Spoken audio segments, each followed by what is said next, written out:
Meus amigos e minhas amigas, bem-vindos a todos e a todas ao canal do Instituto de Economia da UFRJ. Eu sou Ronaldo Bicalho e esse é o Conversas sobre o Mundo Contemporâneo. É uma mesa redonda que discute o que de mais importante está acontecendo no mundo hoje. Nesse nosso Conversas de número 107, nós vamos conversar com vocês sobre o que está acontecendo na França, a estabilidade política que se arrasta desde a última eleição e que tem demonstrado nos últimos dias uma certa a sua face. A grande questão é que a França é um país importante, tem todo um tema que envolve o crescimento da extrema-direita e, sem dúvida, os rumos da Europa passam pelos rumos que a França vai tomar. Então, hoje a gente resolveu discutir com vocês exatamente sobre o que está acontecendo na França nesse exato momento. Para isso, a gente tem aqui a nossa mesa tradicional, com o professor Luiz Carlos Delorme Prado, o Numa Mazatti e o Eduardo Basti.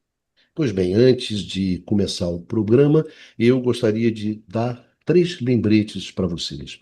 O primeiro deles é que nós temos dois programas no canal do Instituto de Economia da UFRJ, que foram lançados essa semana e que discutem questões que têm a ver com coisas que nós temos discutidos aqui no Conversas. A gente tem um programa sobre a política energética do Trump, sobre a perseguição às energias renováveis, os incentivos aos combustíveis fósseis, uma série de questões no mundo da energia que está acontecendo nos Estados Unidos. Então, a gente discute isso num programa que é justamente o último curto-circuito, que é exatamente sobre Trump e as energias renováveis.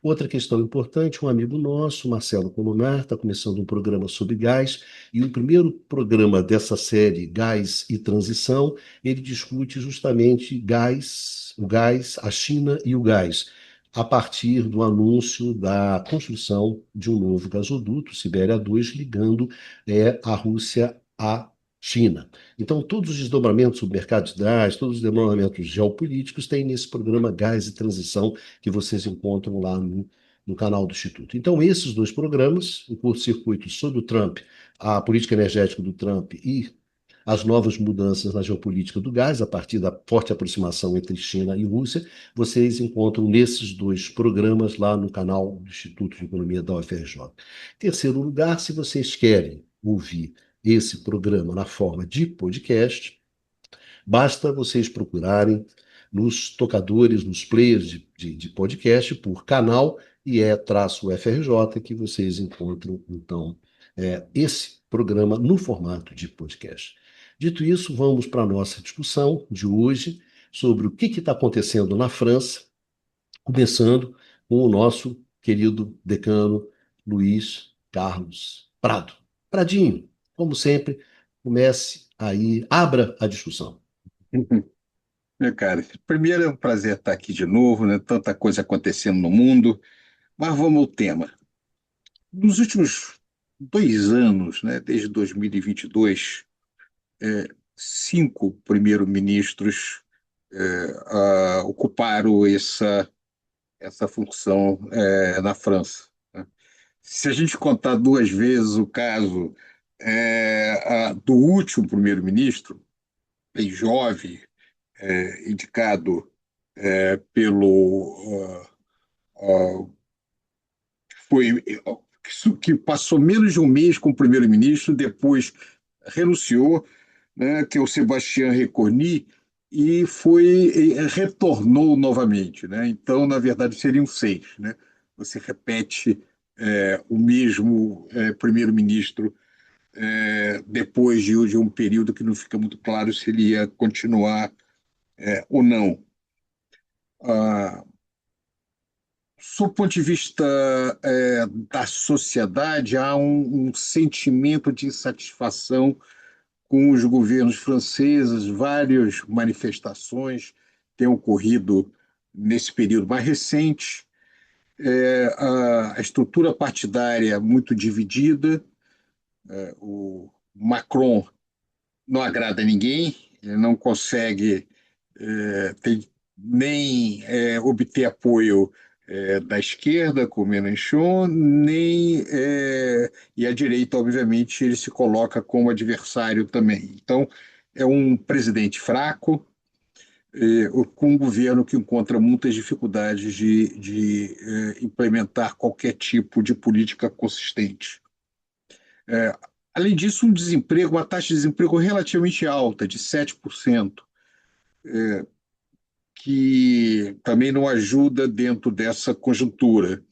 O cenário que antes tinha uma inflação alta, as projeções é inflação para baixo, indicando uma possível estagnação. Eu não sei se chegam à deflação, mas as projeções de inflação vão a 1%, até abaixo de 1%. Tem que explicar para o nosso público que se uma inflação muito alta é problemática, quando a inflação fica muito baixa é um mau sinal, né? Deflação, então, é um problema muito grave.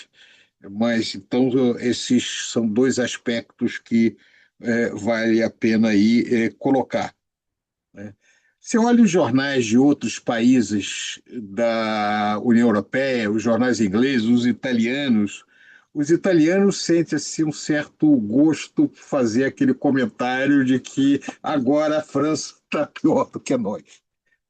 Tem até uma expressão em italiano, você que conhece bem italiano também, Baixa, que é gioia maligna, que é o prazer Aham. Sim, sim, de ver a tristeza, a sim. tragédia dos outros países, né? Tem Só também. dentro disso, da coisa da piada, houve um momento que também o Reino Unido trocou de primeiro-ministro algumas vezes num curto espaço de tempo, e a imprensa, bem com sarcasmo britânico, né? A imprensa britânica disse que o país devia se mudar o nome para Brittany. Pois é. Então, saiu aí há pouco tempo um artigo da BBC com o nome, eu vou traduzir, né? Por que que a França está em risco de se transformar o novo homem doente da Europa? New Sick Man of Europe. Essa expressão Sick Man of Europe é uma expressão que é usada desde o século XIX para aquele governante complicado, o país complicado. Já foi usado para a Turquia, foi usado para a Grécia, quando teve a crise grega, etc. Então, há uma percepção, se é real ou não, é uma coisa para nós discutirmos aqui, que a situação da França vai muito mal. Aliás, as agências de rating, que são nada confiáveis, mas continuam também dando os seus pitacos, recentemente andaram reduzindo também o rating da França. Então, para uma abordagem ortodoxa, sob o ponto de vista econômico, o déficit público é relativamente elevado, a dívida pública vem crescendo, os gastos sociais são muito elevados, então a agenda do Macron tem sido tentar, de alguma maneira, controlar o gasto público, e isso vem encontrando resistência, principalmente no caso da esquerda. Ou seja, a França é um bom exemplo do que passa a Europa, porque se nós falássemos um pouquinho da Alemanha ou da Inglaterra, todos esses países estão passando também com crises de diferentes formas, mas passando com momentos difíceis. Mas o caso da França parece chamar a atenção por essa sucessão de governos. 5 presidentes a Argentina teve em 2000, quando teve o final lá da crise da conversibilidade do peso, né? Então, normalmente, essa sucessão de governantes num período curto de tempo indica uma dificuldade de se conseguir algum tipo de hegemonia para gerir o país em alguma direção. Então, eu acho que é o ponto de partida, nós discutimos um pouquinho onde é que entra isso, quais são as causas dessa crise e para onde isso vai. E eu acho que nós temos o privilégio de ter um insider, né, que é o Numa, que pode trazer muitas informações para nós sobre a realidade francesa, né? Então vamos seguir um pouquinho, né, Ronaldo? Bom, obrigado, Prado, pelas suas palavras iniciais. Numa, o que está acontecendo na França, meu amigo? O que está rolando? E o que isso sinaliza, né? Não só para a França e também um pouco para para a Europa, né? O que que a gente pode retirar um pouco dessas coisas todas que estão acontecendo na França? Bom, tem vários aspectos, né? Se a gente for olhar do ponto de vista mais imediato, né? Essa instabilidade institucional ela é o resultado, na verdade, de um esfacelamento do universo político na França, né? Na verdade, é o resultado do, das últimas eleições legislativas, para o parlamento, na verdade, para a Assembleia Nacional, que aconteceram em junho do ano passado, e que, na verdade, não desenharam nenhuma maioria clara. Porque, no caso da França, não há um grande costume, historicamente, de funcionar com governos de coalizão. Tá? O governo, né, só para relembrar, no caso francês, o governo, ou seja, o primeiro-ministro, e nomeado pelo presidente em função dos equilíbrios da Assembleia Nacional, tá? Ou seja, sem, o Senado tem um papel legislativo, porém ele não entra nessa questão da designação do primeiro-ministro. Então, já houve casos, inclusive, nos quais o primeiro-ministro nomeado pelo presidente era de um partido de oposição ao presidente, o caso da coabitação, né, que foi observado, por exemplo, entre 86 e 88, né, o Chirac com o presidente Mitterrand, 93, 95, o Balladur com o Mitterrand de novo, depois com a presidência, na presidência do Chirac, um governo de esquerda, um governo socialista, ideado pelo Jospin. Então, tem essa característica. Então, o que aconteceu na eleição do ano passado é que, pura e simplesmente, nenhuma maioria emergiu, nem a possibilidade de alianças tradicionais, entre, por exemplo,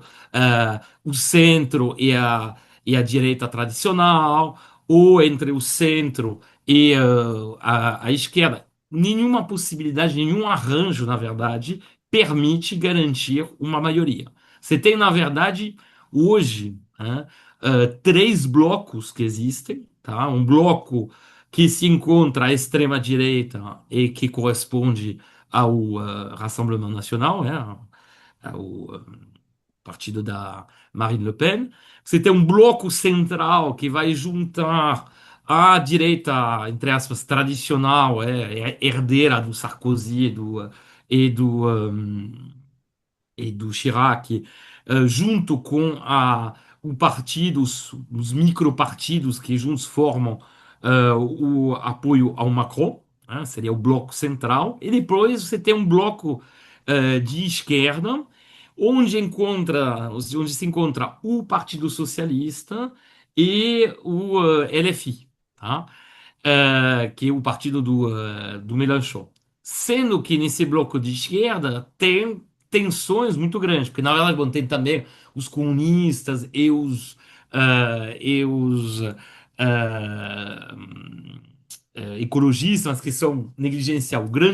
A grande tensão ela existe entre LFI, entre a extrema esquerda e a esquerda tradicional, que seria encarnada pelo Partido Socialista, tá? Que é um partido mais de governo, assim, quanto o partido o LFI, o partido Mélenchon, tem pautas muito mais polêmicas e, vamos dizer, polarizadas, tá? Bom, então, nesse cenário, é óbvio que você tem uma instabilidade eh, política permanente. Porque, na verdade, você, pelo desenho institucional da Quinta República Francesa, né, que foi realizado pelo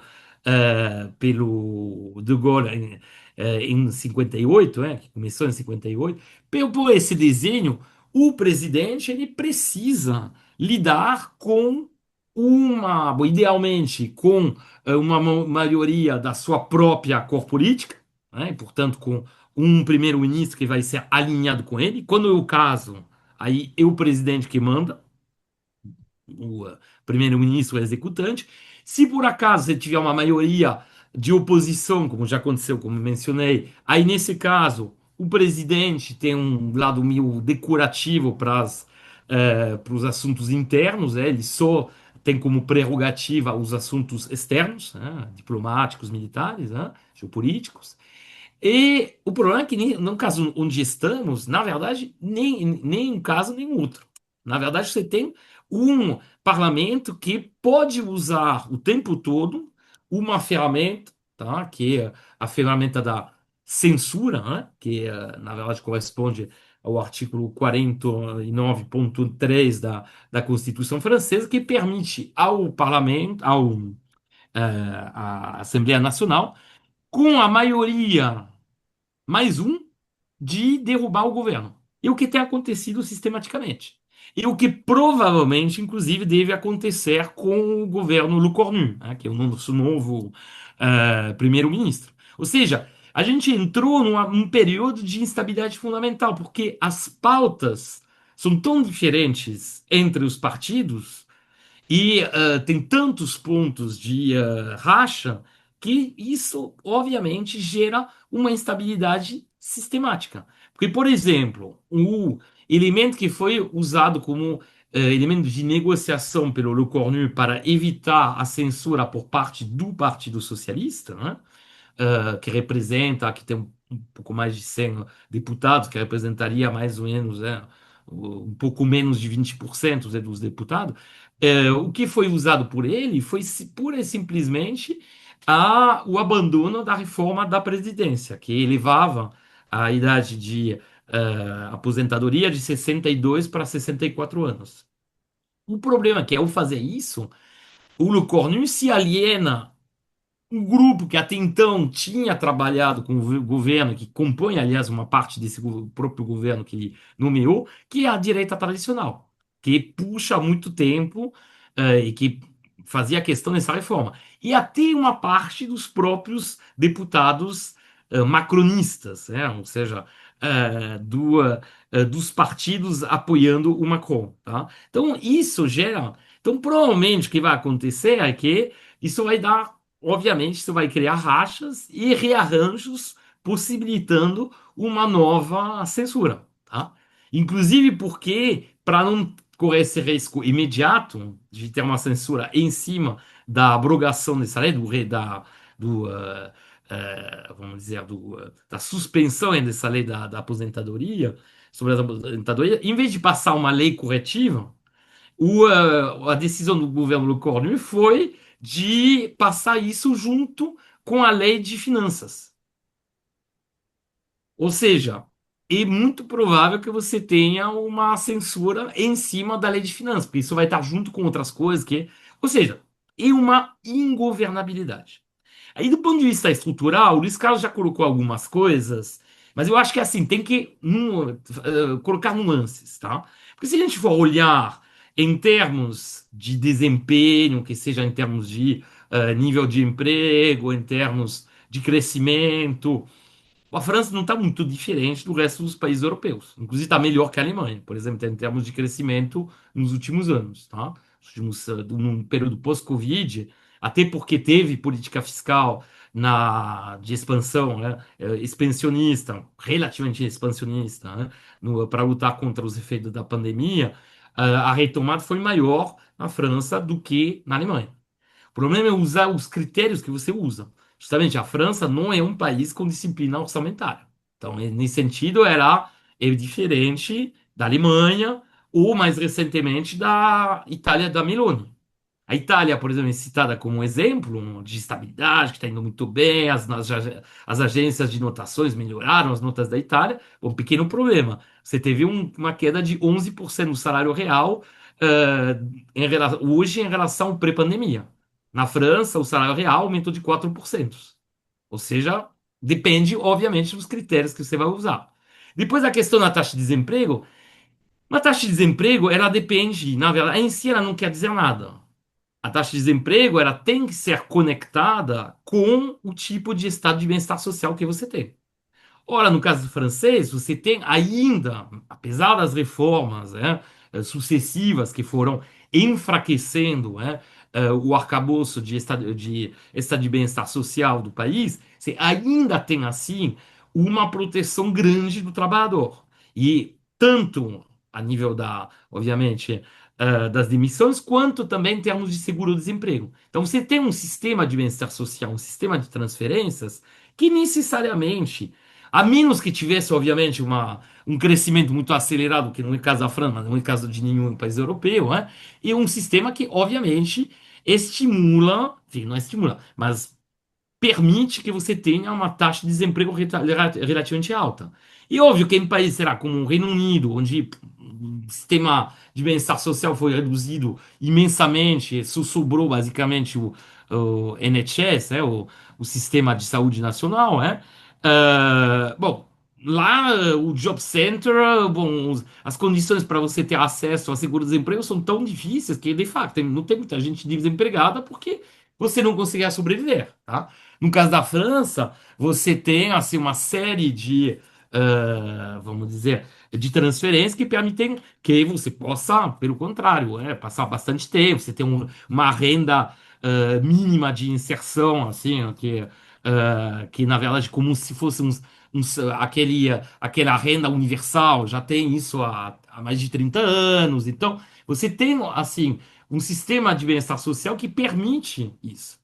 Então, tradicionalmente, de fato, a França, como aliás todos os países que têm um sistema de bem-estar social bastante desenvolvido e que nem não tem muito crescimento econômico, que tem sido o caso, infelizmente, do país há já há mais de 4 décadas, a França, de fato, tem uma taxa de desemprego, mas que nem é tão alta. Na verdade, tendeu a baixar, porque já foi de mais de 13%. Mas justamente à medida que você vai reduzindo o estado de bem-estar social, bom, vai caindo também a taxa de desemprego, tá? Então, isso é mecânico. Então, tem que tomar cuidado com os critérios que são usados para avaliar. E não esqueçamos também que o gasto público em relação ao PIB, no caso da França, está flertando com 57%, tá? Então, é um dos níveis mais altos entre os países da OCDE, uh, superde para alguns países nórdicos, né, na prática, e isso é o reflexo de um estado de bem-estar social ainda muito forte, de um estado que ainda está muito presente na política industrial. Não esqueçamos, a gente já falou em várias oportunidades que bom, isso foi puxado mais aí nos últimos anos, né? Tem investimentos pesados no setor militar industrial, a França já se tornou 4 anos agora, já o segundo maior exportador mundial de armas, tem ultrapassado em muito a Rússia. Ano passado, as exportações francesas foram mais do que o dobro das exportações russas de armamento, e é o único país, justamente, fora Estados Unidos, Rússia sendo muito generoso e certamente China, a ter a capacidade de produzir basicamente quase todos os tipos de armamento desde um porta-avião até caças com tecnologia própria, com submarinos nucleares com tecnologia própria, etc. Tá? Então, tecnologicamente, ainda tem esse peso, tá? Que, aliás, é refletido também, obviamente, do ponto de vista científico. Tá? Então, quando a gente faz esse. O problema, assim, como os próprios dirigentes franceses, por uma série de razões, mas que tem a ver com questões internas, fazem questão de, vamos dizer, de dar um retrato muito negativo sobre a França, de fato, isso acaba sendo refletido, tá? Mas tem que olhar fatos objetivos, tá? Em termos de renda per capita, ainda é um dos países que tem entre as maiores rendas per capita da Europa. Você tem uma intensidade de infraestruturas e uma integração que é muito grande. Bom, o nosso Bicalho, especialista em energia, sabe que a França é um dos países líderes do mundo na tecnologia nuclear. Então, vamos, e ainda assim, bom, até por conta de pesquisas no qual estamos envolvidos com o Eduardo, sobre empresas estatais, por exemplo, a gente vê que ainda tem assim, uma presença muito grande de grandes empresas multinacionais francesas. São dois países na Europa têm assim, são presentes em tantos setores que a Alemanha e a França. A Itália, por exemplo, está muito atrás, mesmo o Reino Unido perde muito. Então, tem que, assim, também traçar um balanço mais equilibrado. O problema tem a ver, como a gente já falou, eu vou passar a palavra para o Eduardo, tem a ver com o racha político. que tem a ver, de facto, com mudanças, com ataques ao sistema social que fragilizaram classes de trabalhadores, um processo de desindustrialização que, como aconteceu em todos os países centrais, que vai diminuindo o peso do emprego industrial e com isso também vai diminuindo uma série de, vamos dizer, de inserções, né, que sejam sociais ou até culturais, que caracterizavam a classe trabalhadora na França. E com a precarização, isso vai alimentando, obviamente, discursos populistas, que vão se alimentar também das questões migratórias para justamente criar esse universo político totalmente esfacelado. Tá? Mas e a questão do crescimento econômico, só encerrando antes de passar por Eduardo, a questão do crescimento econômico é um problema que a gente vê em todas as economias europeias. Tá? Todas as economias europeias, com raríssimas exceções, né? Sei lá, você tem a Espanha, né? Que justamente tem um governo socialista muito mais progressista e que adota políticas expansionistas, né, do ponto de vista macroeconômico, senão todos os outros não fazem isso. E óbvio que é um governo que vai ter como objetivo o equilíbrio fiscal. Não foi exatamente isso durante a pandemia, mas voltou a ser já a partir de 2023. E óbvio que um país onde você vai ter 1%, 1,5% de crescimento, isso não vai permitir mudanças estruturais ou melhorias estruturais que justamente abafariam os problemas sociais e os problemas também, vamos dizer, de tensões, políticas, de tensões relacionadas às questões migratórias. Tá? Valeu, Numa. Bastanzinho, como é que você está vendo o que está acontecendo na França? Só duas observações iniciais. Uma, minha conexão está instável. Então, agora, durante a fala do Numa, por exemplo, às vezes ficava mudo. Né? Eu tinha imagem, mas eu não ouvi o que ele estava falando. Então, só para avisar que de repente pode aqui, posso ficar mutado, pode ter alguma coisa assim, né? A gente avisa. Fenômenos do mundo contemporâneo, né? Qualquer coisa a gente avisa para você. Pode ficar tranquilo. Tá bom. E Numa, eu tinha uma perguntinha para o Numa, que houve um momento, né, que o Macron teve maioria, né? Uma parte do Partido Socialista não chegou a apoiar o Macron em determinada fase dos seus governos?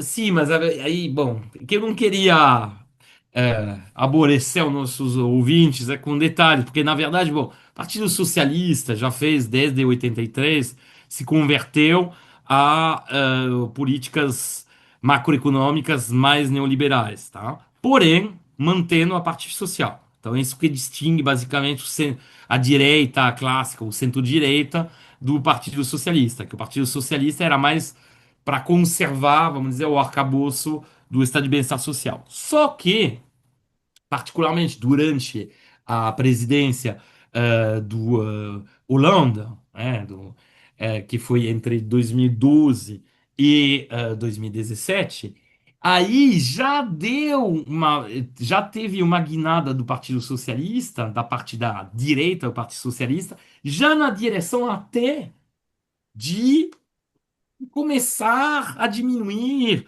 o tamanho do estado de bem-estar social. Teve as famosas leis El Khomri, que foram leis assim, sobre assim, vamos dizer, flexibilizando as leis trabalhistas, né? Um pouco como tinha feito o Schroeder, também outro suposto socialista, no SPD com as reformas Hart, né? Final da década de 90. Então é a mesma coisa que aconteceu. Ou seja, até assim, o Partido Social começou a fazer essas coisas. E aí que deu o racha. Porque desse racha, na verdade, saiu o próprio Macron. Não esqueçamos que o Macron era ministro da Fazenda do Holanda, ou seja, de um governo socialista. Tá? Então, na verdade, o Macron ele surge como uma espécie de Tony Blair, entre aspas, à la francesa, como a terceira via, ou seja, mantendo a política macroeconômica mais, como se chama, mais restritiva, tá? Ou seja, neoliberal, né? mas também começando a abrir mão da preservação do estado de bem-estar social. Ou seja, bom, virando mesmo de direita, tá? Aí só a diferença aí realmente passa a ser só nas questões mais, vamos dizer, societais, umas questões mais Isso. específicas, bom. E, ou seja, tipo, na parte econômica já não tinha mais muita diferença desde 83. Na parte social tinha até 2000 e, vamos dizer, 2014, né? Mas passa a não ter mais. Por isso que dá um racha. Então, ó, uma parte significativa do Partido Socialista acaba virando macronista, muitos deles vão integrar, inclusive, os vários governos, né?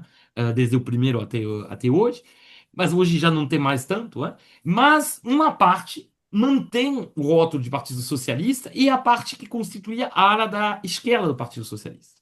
E aí, nesse sentido, há uma aproximação desse novo Partido Socialista, que é muito pequeno também, né? Que perde totalmente, porque lembramos que o sistema francês era meio bipolar, né? No sentido, você tinha um grande partido de direita, bom, mudaram os nomes, né? RPR, UDF, virou Les Républicains, né? Bom, e depois você tinha um partido socialista que desde a década de 60, basicamente, na verdade, desde 58, né? Desde a Constituição da Quinta República, constituía o grande polo da esquerda. E organizei tudo, girava em volta dele.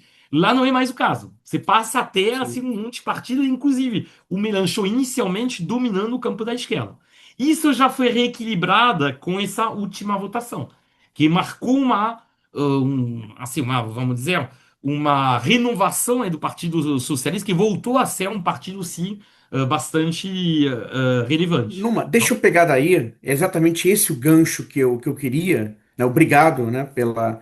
Acho que foi também muito útil para os nossos ouvintes, né, que a eleição do Macron em 2017, né, quer dizer, o Macron ele se elege justamente se apresentando como um candidato de centro, né, com pautas da esquerda, de esquerda e de direita, né, e conciliador. O que era uma novidade, em princípio, no sistema político francês, justamente pelo que você falou, porque havia uma configuração muito marcada, né, por um partido de direita e um partido de esquerda, né, que disputavam e se revezavam no poder. Agora, quando, né, em geral, o que acontece, quando um candidato, né, um político, se diz de centro, quando você vai, você já sente um cheirinho de engodo, né? Quando você vai olhar a agenda econômica desses políticos, invariavelmente é uma agenda neoliberal, né? Seria uma agenda à direita, né? E o Macron não era diferente, né? O que havia de esquerda, no, digamos, na plataforma do Macron era justamente em aspectos é, societais, né? Quer dizer, o respeito às mulheres, né? Contra o racismo, o movimento LGBT que ia mais, né? Eram pautas que, na verdade, os velhos conservadores franceses não apoiam, né? Mas a pauta dele econômica, tá? Era uma pauta neoliberal, né? Sem grandes diferenças para a direita francesa, né? E aí tem o fenômeno que o Numa mencionou, né? E que não é exclusivo da França, né? E sobre o qual nós já falamos algumas vezes, que é a neoliberalização dos partidos tradicionais de esquerda da Europa, dos velhos partidos social-democratas da Europa, né? No caso, o PS, o Partido Socialista da França, né, o Partido Trabalhista no Reino Unido e o SPD, o Partido Social Democrata na Alemanha, né, para pegar aqui três países das três principais economias da Europa. Então, quer dizer, o próprio crescimento, né, da extrema-direita se deu justamente nessas franjas, nesse flanco que foi aberto. Como os partidos de esquerda não passaram, digamos, abandonaram velhas pautas que eram em favor dos trabalhadores, né, nesse processo de neoliberalização, tá? Os partidos de extrema-direita cresceram, ganharam apoio eleitoral em zonas, em particular, não apenas, mas muito em zonas que estavam em decadência econômica, que saíam pior do que a média nos países, onde o desemprego era alto, eventualmente áreas que estavam passando por um processo de desindustrialização, né? E regiões que tradicionalmente votavam à esquerda, que migraram para a extrema-direita. Mas voltando aqui à questão do Macron, então, quer dizer, a sua agenda econômica era uma agenda ortodoxa, neoliberal, né? E concentradora de renda, né? No primeiro mandato dele, né, no primeiro mandato, ele passou na cara dura, né, medida para cortar impostos dos ricos, tá? Da concentradora de renda. E um carro-chefe do seu segundo mandato foi justamente a reforma da Previdência. Tá? Então, quer dizer, a agenda dele não difere da agenda do que a direita francesa faria. Né? E uma coisa que incomodou muito, né, digamos, a esquerda francesa foi um certo caráter autoritário, né, do governo Macron, né, uma ausência de diálogo, forçando uma barra, né, como foi no caso da reforma da Previdência, tá, que não deu muito espaço para acelerou a tramitação, não deu espaço para diálogo, né, de algo que tinha que ser definitivamente muito dialogado, né, pela sociedade francesa. E bom, e quando houve eleições, né, que aí não cabe agora, a gente falou na época que ele fez um movimento depois do fracasso do seu partido nas eleições para o Parlamento Europeu. Ele anunciou eleições é, para o parlamento, né, num espaço muito curto de tempo, e ele contava, na verdade, que ele ia fortalecer, aumentar o seu apoio, porque os diferentes segmentos da esquerda, do partido do Mélenchon, é, a parte de esquerda do Partido Socialista, né, e os outros partidos menores de esquerda, não conseguiriam se articular. Tá? Mas conseguiram se articular, né, e tiveram uma votação muito expressiva. Tá? E o Macron, ele.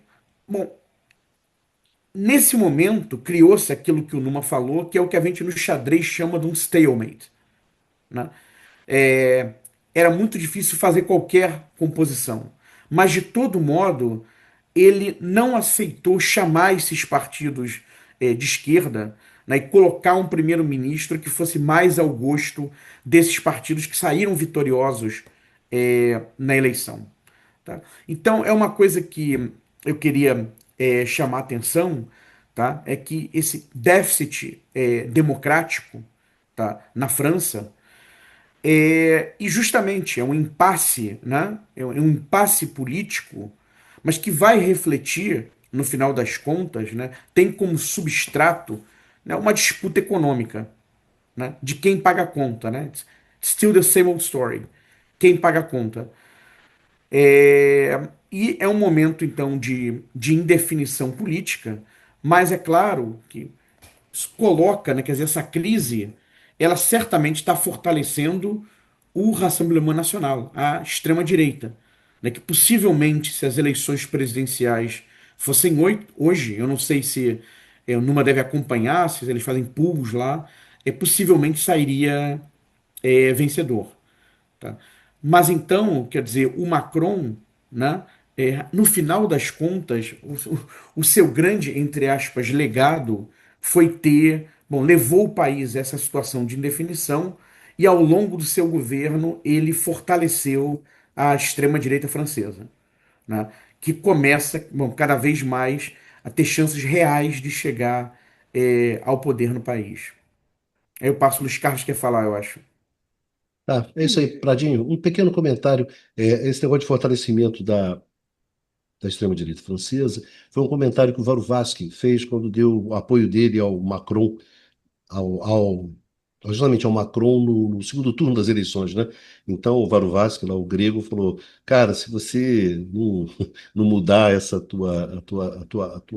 a tua proposta básica, eu estou votando em você para derrotar a extrema-direita, mas você vai justamente fortalecer a extrema-direita na França. No final, Só esse uma vai ser o observação resultado. sobre isso, Bicalho, é que no final das contas, nas disputas do segundo turno, a esquerda, né, sempre votou no Macron contra a extrema-direita. Mas uma vez eleito, o Macron dizia: não tem nada a ver com vocês. Tá? Votaram em mim porque quiseram. Quer dizer, eu sou o presidente. Tá? E tenho a minha agenda. E ele era muito intransigente em relação a essa agenda. Então, um elemento significativo agora desse movimento do atual primeiro-ministro é que ele, né, foi aceitar a suspensão da reforma da Previdência, que era um carro-chefe, né, do Macron, do que ele entendia como seu legado na esfera econômica. Paradinho, Mas ele resistiu muito a isso, né? O fato dele, inclusive, não ter tentado formar um governo, né, com os partidos de esquerda, é porque ele não, ano passado, é porque ele não queria aceitar alterações na reforma da Previdência, que passou em 2023. parado. Bom, tudo bem. Eu ia trazer para um outro aspecto que eu acho que é interessante chamar a atenção, tem a ver também com aspectos econômicos, mas passa por questões que vão envolver comércio internacional e regulação, onde a França tem um papel muito importante. É a lei da União Europeia, que é a lei de a regulação de produtos livres de desflorestamento, chama-se European Union Deforestation Free Products Regulation. A França foi muito ativa na proposição dessa lei, que vai entrar em vigor agora em 31 de dezembro de 2025. Essa lei estabelece que empresas que adquiram produtos de gado, né, ou carne, o leite, derivados de cacau, de café, de azeite de dendê, palm oil, de soja, de borracha e de madeira sejam livres de desflorestamento. Embora pareça, em princípio, uma coisa positiva, esses certificados de vida de área não deflorestada parece que está muito complicada a maneira de ser feito, o próprio critério de se estabelecer o que é isso, o que não é, e tem sido acusado a União Europeia de usar isso como um mecanismo de pressão e de tratamento discriminatório contra países de clima tropical, né? Um dos problemas na relação Brasil-União Europeia, do qual a França, aliás, Brasil não, Mercosul-União Europeia é um grande adversário. Um segundo tema que é interessante também levar em conta, e a França tem um papel fundamental nesse processo, e nisso bem positivo, que é a regulação dos mercados digitais, né? São duas leis, a Digital Market Act e uma lei, a Digital Service Act, lei dos mercados digitais e leis dos serviços digitais. Essas leis tentam controlar principalmente as big techs, né, as grandes empresas que vêm aumentando a sua importância. Hoje você pega as empresas com valor em bolsa acima de US$ 1 trilhão, quase todas elas são big techs, né? Tipo Amazon, Microsoft, Meta, todas essas empresas que ocupam um espaço importante dentro desse setor. A França, em especial, ela tem sido muito ativa de impor multas, não apenas multas de concorrenciais são impostas pela comunidade, pela União Europeia, mas também é possível haver processos no plano dos países. E a França vem sendo bem ativa nisso daí. Agora, em março de 24, ano passado, a autoridade de concorrência francesa multou o Google de 250 milhões de euros é, por, por ausência de compensação à imprensa francesa do uso de material de notícia, né, de reportagens que teria sido aceito usado sem pagamento pela Google. Também a Autoridade Francesa de Proteção de Dados fez vários processos também, multando a Google em mais de 10 milhões de euros por violações no caso de cookies, né? Esse sinal de controle do público que tem acesso. A, então, a questão de certificação de, de dados em nuvens, então, uma série de regras que a França também é bem ativa.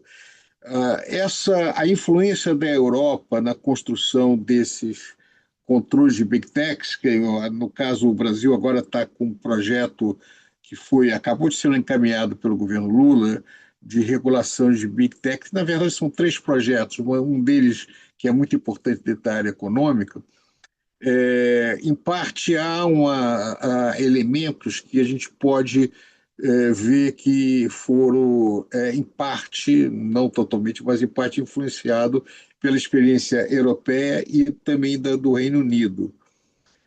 Esse tipo de influência tem sido chamado até na literatura de efeito Bruxelas, porque Bruxelas é muito atuante na regulação e que países de renda média, como o Brasil, vêm se movendo para se inspirar nos modelos regulatórios da Europa para trazer também esses modelos para os países em desenvolvimento em geral. Então, isso é um dos temas quentes. Então, a Europa agora, se a gente pegar, tem as questões macro e tem as questões micros, que são muito interessantes de se ver como é que essa situação vem dando, o que vem ocorrendo dentro dessa esfera. Na questão das Big Techs, a Europa não tem grandes empresas que atuam dentro dessa área. Na verdade, as grandes empresas desse setor são ou americanas ou chinesas, em última instância. Então, ela fica, nesse sentido, ela é tão preocupada quanto nós, quanto ao controle do poder de mercado dessas empresas, como é que elas usam essas coisas dentro desse setor. Por outro lado, a Europa, e obviamente a França segue dentro dessa linha, que é uma grande parceira comercial dos Estados Unidos, embora a França não seja tão grande assim, perdeu agora recentemente uma oportunidade de ter uma negociação mais dura na esfera comercial. A Europa e a França são superavitárias no mercado de exportação para os Estados Unidos de bens, mas são deficitárias em serviços. Então, ainda não é muito claro qual é o impacto desse aumento de tarifas unilateral que ocorreu, mas a França tem um impacto menor, não tenha dúvida, porque o grande destino das exportações francesas são para a própria União Europeia, então talvez seja indiretamente que isso vai ocorrer, mas isso é uma questão também que se coloca dentro desse cenário. Nesse sentido, uma coisa que realmente me impressiona muito, quando você pega a trajetória de nacionalismo dos governos franceses, desde De Gaulle, a falta de capacidade de negociação do Macron e a sua absoluta irrelevância na defesa dos interesses europeus ou dos interesses franceses nesse jogo mais duro recente. Então, não apenas no plano doméstico, que tem todas essas questões que o Numa falou, eventualmente o primeiro-ministro pode ter eventualmente um poder maior se não for diretamente ligado a ele, Mas na área que compete ao presidente francês, que é na área externa, a ação do Macron tem sido uma ação com muitos problemas, com muito pouca visão de médio e longo prazo. O que, aliás, vem sendo um problema da Europa, né? Uma dificuldade de ter um projeto mais claro. Mas, de qualquer maneira, esses dois pontos, um que afeta negativamente o Brasil, que é essa legislação de combate a áreas que perderam a sua base florestal, afeta negativamente algumas exportações brasileiras, embora o Brasil também tenha muitos produtos que são certificáveis, né, mas tem muita confusão dentro do setor. E o outro que está sendo interessante, que é esse avanço sobre a regulação dos Big Techs. Aliás, esse é um dos pontos que está bastante controvertido na relação União Europeia com os Estados Unidos, que vem ameaçando tomar medidas mais duras se a Europa não tiver uma postura mais flexível dentro desse setor.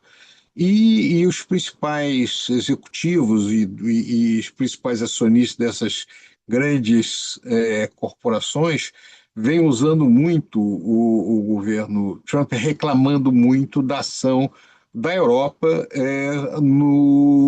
afetando os interesses de empresas americanas nessa região. É isso. Pratinho, numa, e depois o baixa. Eu acho que o Eduardo queria falar primeiro. Tá certo, tranquilo. Então, Não, não, baixazinho. não, não. Pode falar, Não? Numa. Tá. Não, bom, a gente poderia, obviamente, o Luiz Carlos colocou mais essas questões externas, que são importantes, mas eu acho que, bom, eh, como foi bem colocado pelo Luiz Carlos, de qualquer forma, a França, como aliás a Europa de forma geral, né, tem perdido muito em peso geopolítico e geoeconômico, né? Justamente a construção europeia não permitiu a emergência sei lá, de um poder de barganha comum, até por falta justamente de convergência das visões entre os países membros da União Europeia. Então, a única forma de pesar teria sido de realmente ter uma certa coesão, né, entre os países da União Europeia para determinar uma direção, mas como a gente tem visto de forma crescente, nas últimas 2 décadas, inclusive tem um forte sentimento anti-União Europeia, que começou a emergir nos países membros, e portanto que torna essa possibilidade ainda mais remota do que ela já foi no passado, tá? Então realmente, bom, pesando não está conseguindo pesar. Mas só voltando só para fazer uma síntese, sobre o caso francês, o quanto ele é representativo de algo que está acontecendo na Europa e, na verdade, de forma geral, até no Ocidente, porque nos Estados Unidos, apesar de diferenças institucionais grandes, a gente observa muitos desses fenômenos. O que a gente tem visto, basicamente, é o seguinte: bom, a França é quase um caso paradigmático, porque e um dos países onde o estado de bem-estar social tinha atingido, no fim da chamada Idade de Ouro do capitalismo, ou seja, no fim da década de 70, seu nível mais alto, tá? E um país onde o Estado desempenhou um papel fundamental no crescimento e no desenvolvimento econômico, um país onde você tinha assim, setores inteiros produtivos que eram constituídos de empresas estatais, inclusive muitas das grandes empresas que até hoje assim, se tornaram multinacionais ou são líderes em setores tecnológicos, originalmente eram empresas estatais ou empresas fortemente apoiadas pelo Estado, tá? Então, era uma versão muito assim, exemplar do keynesianismo estatal que foi praticado na Europa depois da Segunda Guerra Mundial. Ao mesmo tempo, é um país onde tem uma tradição forte de conflito distributivo, ou seja, tinha um partido comunista muito forte até a década de 80, tem sindicatos que, mesmo que enfraquecidos, ainda têm um poder assim, de mobilização bem grande, como é demonstrado, aliás, pelos protestos, pelas grandes greves que justamente acompanharam a reforma da Previdência e, mais recentemente, também se opuseram, né, o governo do Bayrou, né, que, na verdade, levaram à queda do governo do Bayrou. Então, é um país onde tem muito conflito distributivo. E aí, você teve um elemento em particular que tem sido utilizado. Bom, tem, obviamente, como em todos os países, tem como se chama?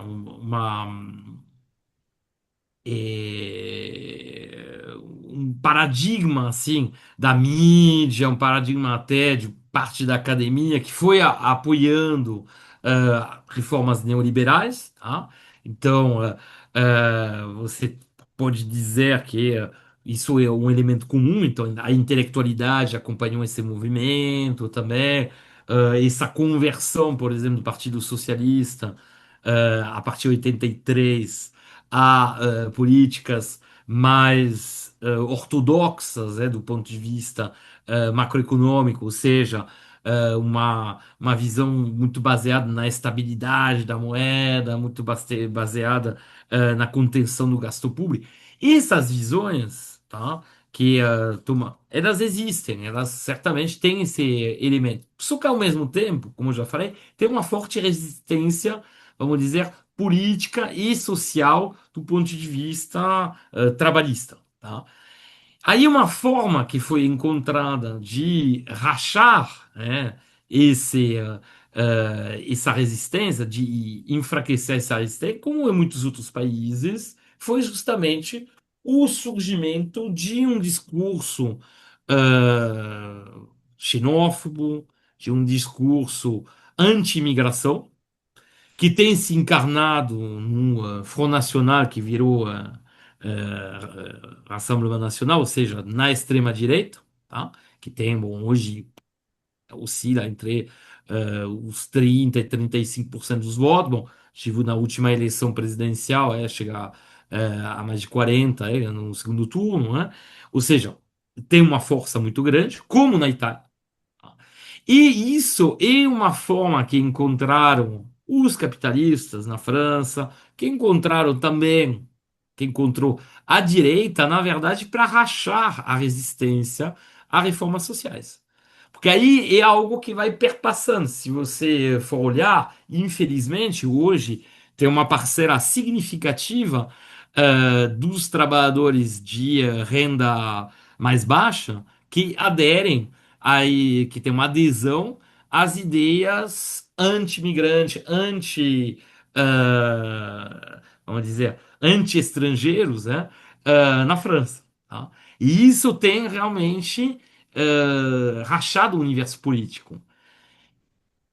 O próprio Rassemblement Nacional, nesse sentido, é um partido de extrema-direita que é muito ambíguo, porque a sua presidente, a Le Pen, ela tem se convertido nos últimos, quer dizer, 10 anos, né, um pouco mais de uma década, ela tem adotado um discurso mais social, tá? Por exemplo, o partido oficialmente se opôs à reforma da Previdência. Então tem essa ambiguidade. Só que ao mesmo tempo a gente tem visto mais recentemente, justamente quando as coisas, os movimentos, os equilíbrios estão mudando, e a gente tem visto que tem uma aproximação do Ração Nacional em relação à direita tradicional. Ou seja, mesmo se tem esse verniz um pouco social, na extrema-direita, em última instância, ela vai ficar do lado dos capitalistas, ela vai ficar do lado antissocial e do lado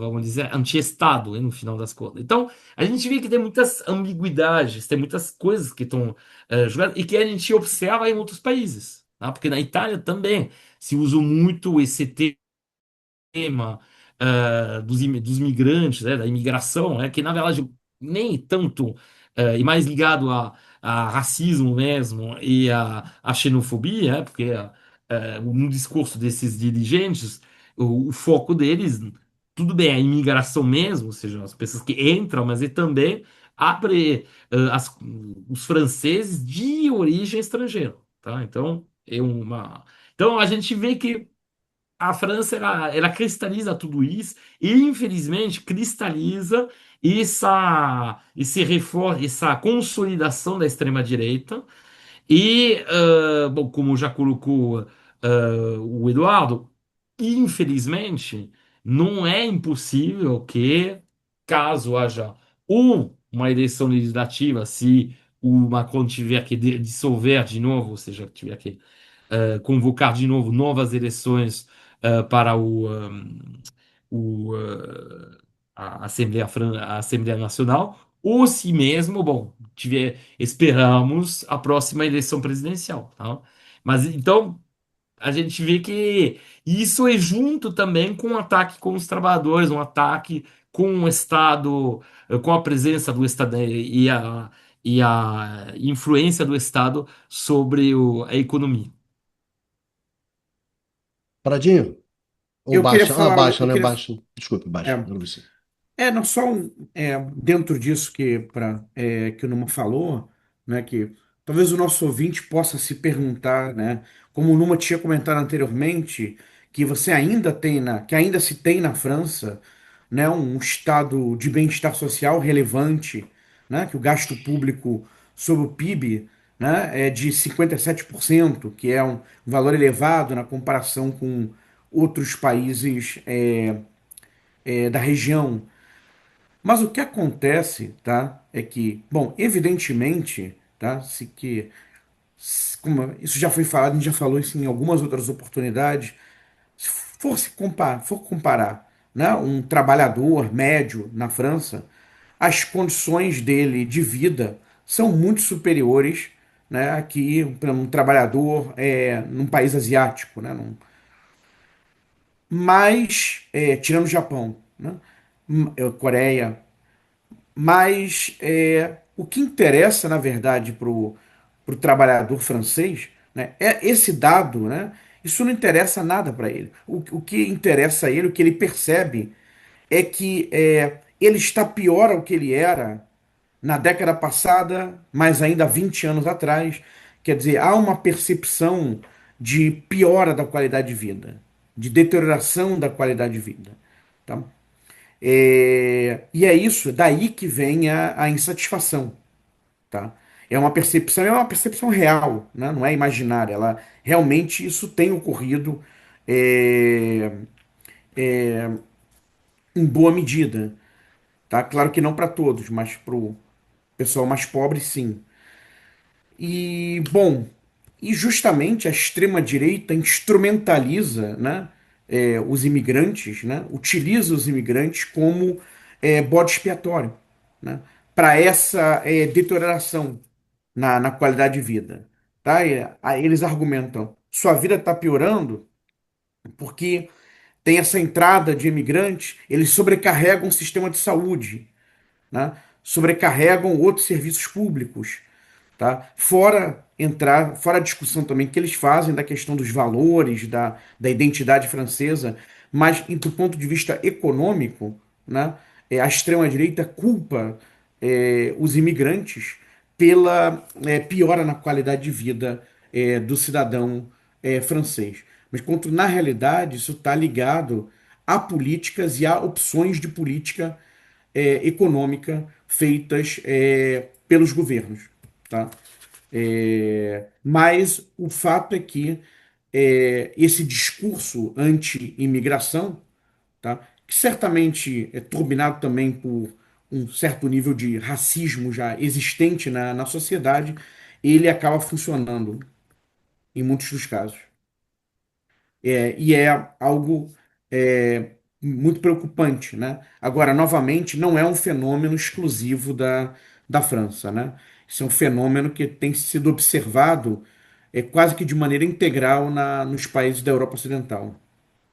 Mas para vocês, qual é Isso. o espaço que você tem da da França submissa, quer dizer, do Mélenchon, quer dizer, quando você teve ali as eleições, você tinha uma certa expectativa, né, de, de talvez de ocupar o governo, não, coisa que não aconteceu, em função das indicações do Macron.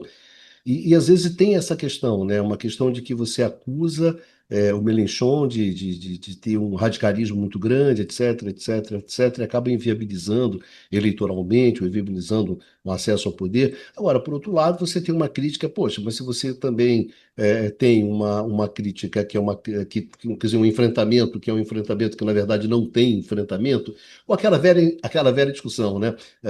Até que ponto a radicalização, até onde você vai, quer dizer. Numa, como é que você vê esse jogo? Que Eu ia fazer só um comentário. Do meu esse ponto jogo de da vista, o frente Mélenchon, do só fazer Benechão. um comentário, Bicalho, sobre isso. O Mélenchon, ele, como a gente fala na linguagem coloquial, tem se passado na jogada, né? Quer dizer, ele tem assumido algumas posições muito polêmicas, tá? Ele, até por características pessoais, ele é um cara de muito difícil conciliação, né? Então, talvez o caminho seja por essa ala esquerda do Partido Socialista, né? Talvez seja um caminho, uma alternativa eventualmente viável, seria pelo lado do Partido Socialista. Mas, enfim, do Partido Socialista francês. Mas, enfim, aí eu estou falando muito, né, de. Vamos passar para quem entende realmente, né, que é o nosso nativo, né? Nativo é bem forte. Pelo amor de Deus. Menos. Menos, Márcia, por Não, favor, corta, controle. corta. Corta. Nativo é. Não, mas Saiu é muito isso, mal. Numa. É um pouco esses caminhos da esquerda, né? Da esquerda francesa, né?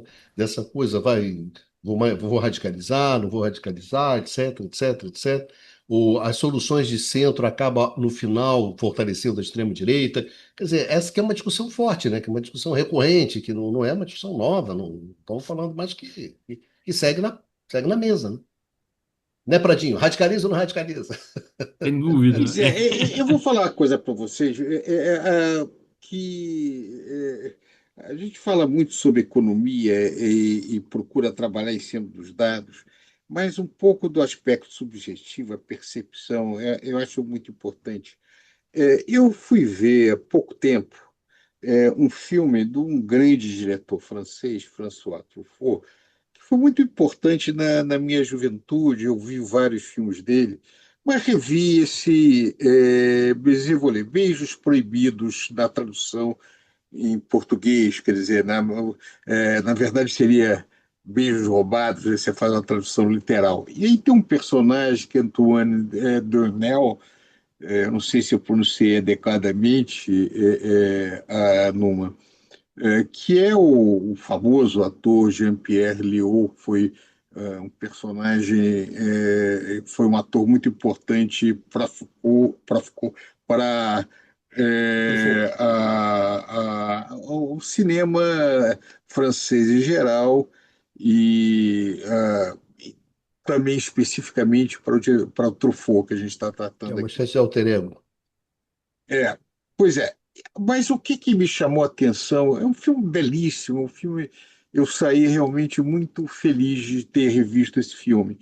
Mas esse personagem principal, o Antoine, que é um cara sempre pouco, que tem dificuldade de se adaptar, ele é um operário, ele trabalha numa loja, depois ele trabalha como guarda noturno, ele é empregado numa sapataria. No entanto, ele vai conhecer uma das suas paixões, a Fabienne, num concerto. Ele vai a um concerto. Ele frequenta concertos, ele está bem vestido, ele discute o conhecimento do seu tempo. Ou seja, aquele operário é um operário com certo padrão de vida e com certo grau de acesso à informação. É difícil saber se isso era verdade para o trabalhador francês. O filme é de 68, né? Nessa época. Mas, de qualquer maneira, tem uma percepção do operário como alguém que tem seus problemas existenciais, etc., e com um trabalho relativamente simples, um trabalho simples, ele consegue ir a concerto, ele lê jornal, ele discute sobre política, ele discute sobre filosofia. Isso foi uma coisa que fascinou muito a minha geração, quando via, na década de 70, ia aqui no Rio de Janeiro, o Cinema Paissandu tinha sessão da meia-noite. No sábado a gente ia e discutia sobre essas coisas e nos impressionava muito os grandes diretores franceses com as disputas, a fantasia e a, toda a utopia e a riqueza e a complexidade da sociedade francesa.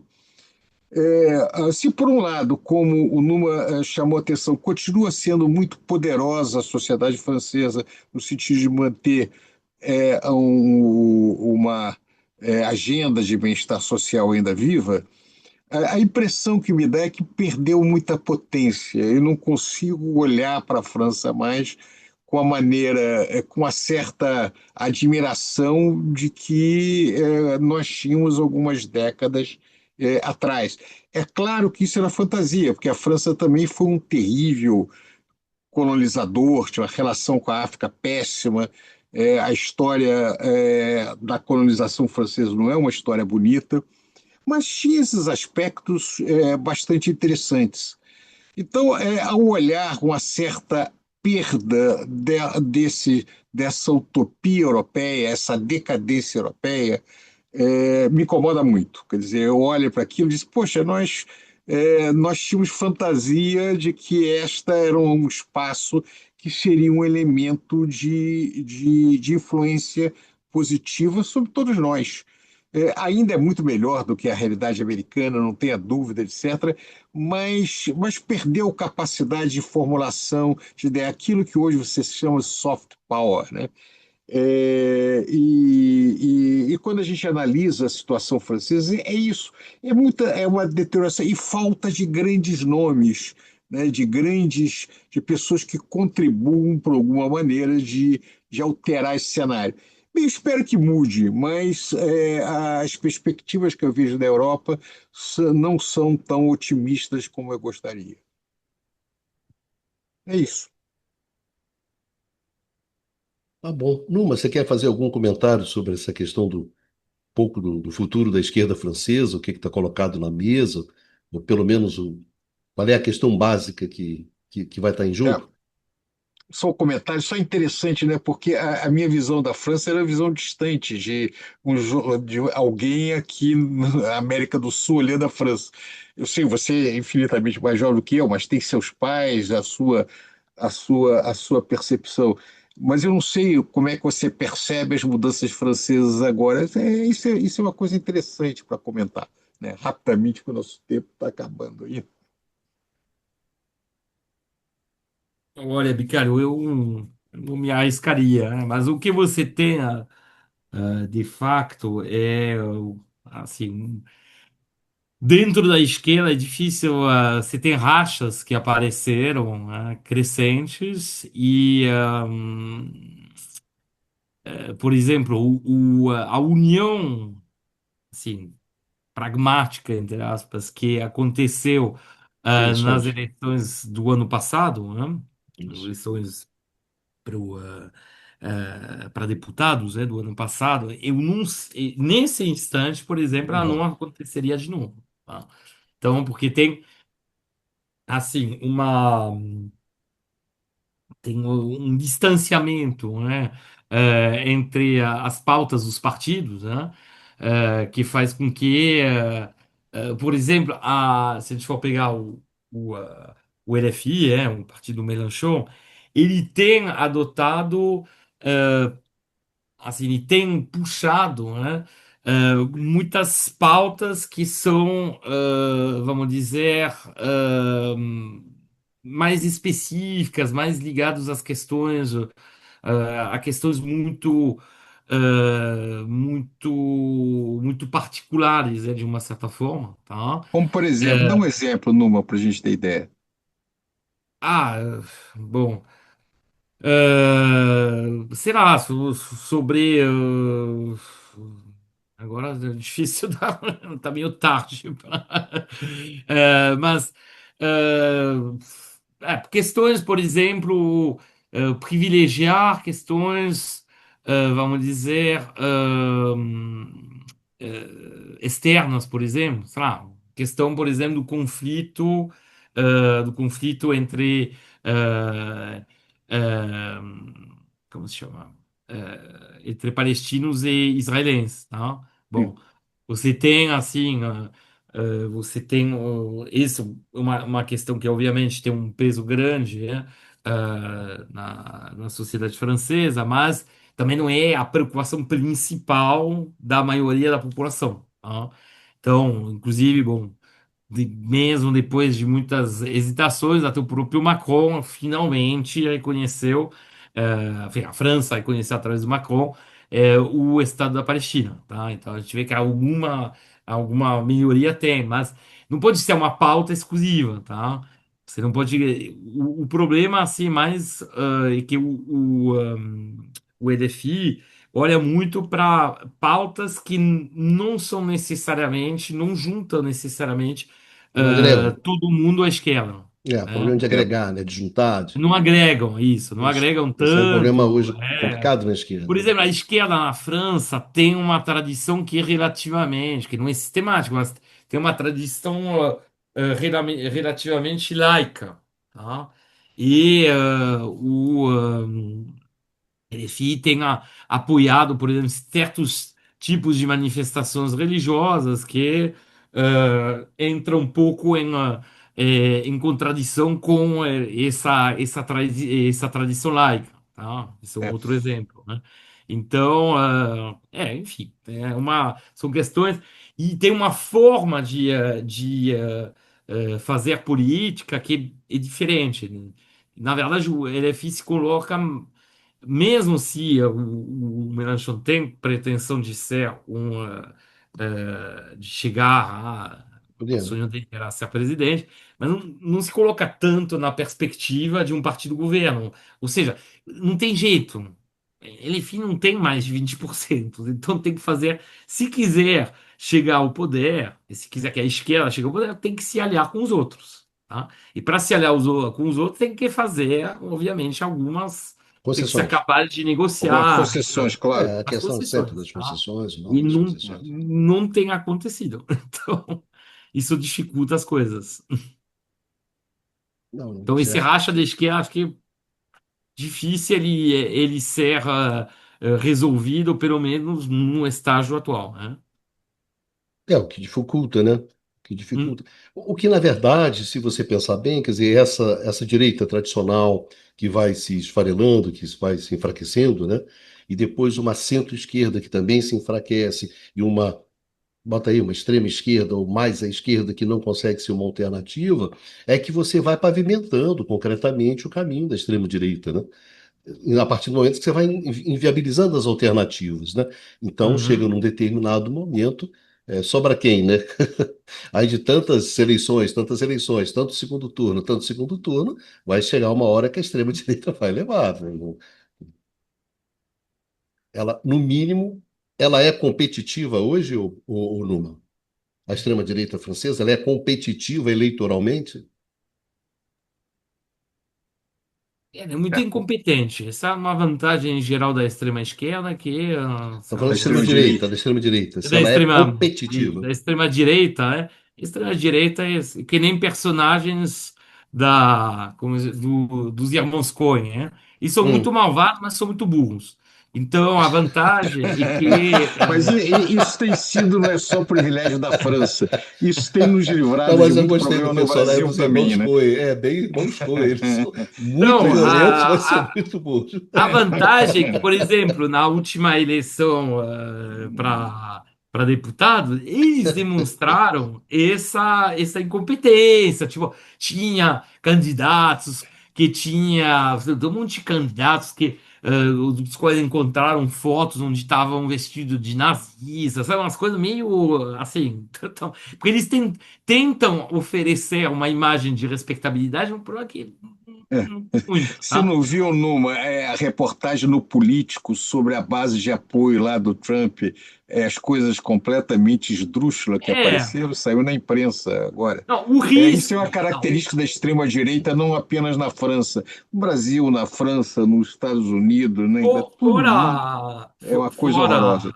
pois é, fora a brincadeira, o É, risco é de acontecer algo como aconteceu na Itália, porque na Itália, lembramos, a extrema-direita por um tempo foi dominada pela Lega Nord, aí tinha o Salvini, que é um pouco essa coisa meio histriônica, muito,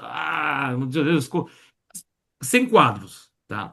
O problema é que aí já o Fratelli d'Italia da Isso. Meloni já foi mais Meloni, né? esperto, porque foi incorporando gente da direita, entre aspas, tradicional, tá?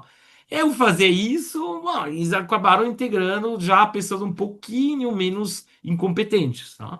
E quando estava à porta do poder, aí que o Claro. Força Itália, o ex-Força Itália, ou seja, a direita clássica, aí fecha o mesmo com eles. E aí tem quadros. Você pode não gostar, mas tem gente que sabe de Estado, não são incompetentes, sabe, que não sabem gerenciar. O Ação Nacional em si é um bando de incompetentes. Seria incapaz de gerenciar qualquer coisa, tá? A gente Mas, vê, inclusive, com mas as prefeituras, eles têm problemas em nível local. O problema é que tem uma parte da direita tradicional, uma parte crescente, que, mano, já Entendi. está pensando em alianças, tá?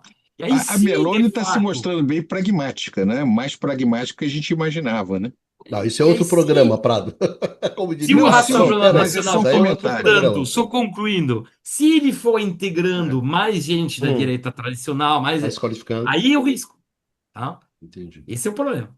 Entendi. Então é o problema de Entendi. sempre, né? Tipo, aí você tem. Porque, por exemplo, se a gente olhar na Holanda, por exemplo, nos Países Baixos, o governo atual é uma coalizão com a extrema-direita, mas a direita tradicional, que está acostumada a governar, que ocupa os cargos chaves, os cargos mais técnicos. Aí botam uns mais exaltados, para, sei lá, Ministério da Cultura, para umas coisas mais onde não tem tanto peso, a questão do conhecimento, vamos dizer, e da Administrativo, competência né, etc, administrativa. etc. E a Exatamente. questão ali é mais o Então, enfrentamento cultural, que para eles é e esse é o relevante, risco. etc, O etc. risco Bom, é de virar uma coisa que nem a Itália, entendeu? Porque a Itália a gente está vendo isso. Tudo bem, como eu já falei, caía o salário real, tudo, mas na parte financeira, aí vai, faz uma coisa mais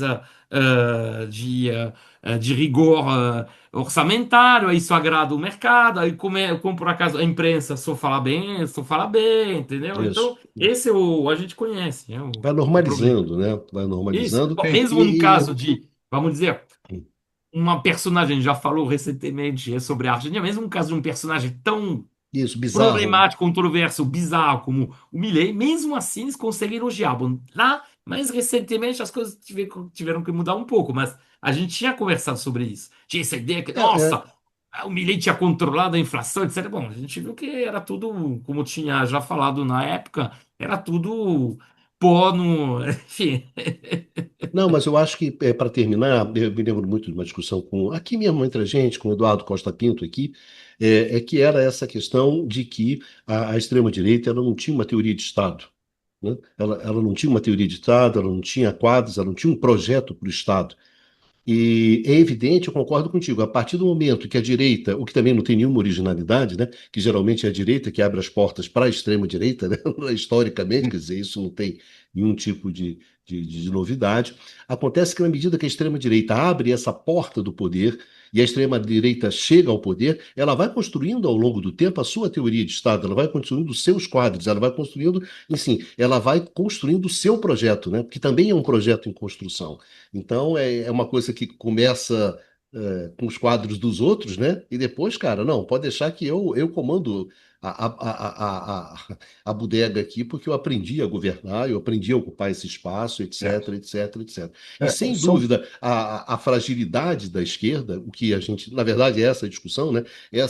E acho só para fechar, quer dizer, eu concordo contigo, é um quadro de instabilidade política, de uma instabilidade política que é fruto de um esfacelamento institucional e de um esfacelamento, digamos assim, do sistema político tradicional francês, né, que vai se desmanchando esse sistema, e a partir daí você passa a viver nessa instabilidade. E é nessa instabilidade que a extrema-direita ela vai caminhando, né? Ela caminha nessa instabilidade. E é engraçado é que a esquerda ela não caminha nessa instabilidade, né? Ou porque historicamente ela foi se institucionalizando, institucionalizando e institucionalizando, e ela, digamos assim, ela se sente mais à vontade, né? Na estabilidade do que na instabilidade. E você cria um quadro que no final aponta sempre para um fortalecimento de uma maneira ou de outra da extrema-direita. E uma extrema-direita, digamos assim, ciceroneada, né, pela direita, né, que tem como um cicerone, Porque, que tem como, digamos assim, um facilitador, né, Baixo? O cara que abre as portas. Não, deixa que isso aqui. Ah lá, sabe o que, o Baixo? O Macri com o Milei, né? A questão do porque a Macri com o Milei. extrema-direita é que consegue voto de trabalhador, É de isso. movendo pela natureza da sua política. Só para chamar a atenção, embora eu concorde com essa junção da direita tradicional com a esquerda que é absolutamente histórica, mas a extrema-direita tem uma coisa no passado, na década de 30, como agora, que é permanente, que é o discurso de ódio, é um inimigo em torno do qual você se une, todos os nossos problemas se consolidam na figura de alguém, um grupo, pode ser um imigrante, pode ser algum grupo externo, os comunistas, não importa quem, que se nós acabarmos com eles, nossos problemas são resolvidos. Então você movimenta a sociedade em torno de um discurso de Deixa ódio. eu parar aqui. E a esquerda do passado também tinha um discurso que mobilizava, tinha uma parte de sonho, de utopia, de mobilização da juventude. Quando eu fiz esse comentário, isso é que eu acho que ela se perdeu em parte, num país que isso sempre foi muito importante, que é a França, me parece que também se perdeu muito. Então, você não vê mais grande elan, grandes paixões mobilizando vários setores da sociedade do discurso da esquerda. Sem isso, nós continuamos na instabilidade. E a estabilidade é onde a extrema-direita se sente mais à vontade, se mobiliza melhor. É Isso, isso, eu acho. senhores. Eu acho que, olha, já estamos com 1 hora e meia de programa, acho que já cumprimos aqui a nossa pauta. Alguém quer dar mais um pitaco, colocar alguma coisa? Fechou? Posso fechar o Fechou, botequim? senão a gente sai falando. No outro Posso programa fechar? nos falaram que nós terminamos rapidamente, né? Sem fazer esse Abruptamente. fechamento. Agora acabou, né? Abruptamente. Agora não tem mais Não, abruptamente. agora tem o abruptamente. Então, bom, é Não, isso. agora Bom, fomos praticamente inimigos do fim, né? é... Bom, é isso aí, senhores. Muito obrigado. Obrigado ao Prado, obrigado ao Bastian e ao Numa. é, Participando aqui com a gente nessa conversa. E gostaria, claro, como sempre, de agradecer muito aos nossos amigos, às nossas amigas que acompanham a gente nessa discussão, nessa conversa, que deixam lá os seus comentários, né, que são sempre bem-vindos, etc. E a gente se encontra aqui no próximo Conversa sobre o Mundo Contemporâneo, aqui no canal do Instituto de Economia da UFRJ. Um grande abraço em todas e em todas. Vida que segue e vamos em frente.